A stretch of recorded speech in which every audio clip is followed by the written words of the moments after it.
ఖాళీగా ఉండి చేసే పని ఏంటి ఈ లోకంలో అని అంటే, వారి కోసం వీరి కోసం మాట్లాడుకోవడం. రూపాయి ఖర్చు లేనిటువంటి పని ఏముంది అని అంటే, ఇతరుల మీద నిందలు వేయడం. ఇతరులను తిట్టడానికి, ఇతరులను నిందించడానికి డబ్బులు ఏమైనా అవుతాయంటారా? అవ్వదు.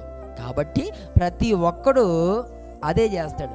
ఖాళీగా ఉన్నవారు ఎవరైతే ఉన్నారో వారందరూ చేసే పని ఏంటంటే, ఇతరుల కొరకు మాట్లాడుకోవడం, ఇతరుల్ని నిందించడం, అలా ఇల్లెలా అని పనికి మాలిన మాటలు చెప్పుకోవడం. మనము విలువైన స్థితిలో ఉన్నప్పుడు, మనము సమాజంలో గౌరవించబడుతూ ఉన్నప్పుడు, మనం చేస్తున్న పని మంచిదైనప్పుడు ఆటోమేటిక్గా మన మీద నిందలు వస్తాయి, అవమానాలు వస్తాయి.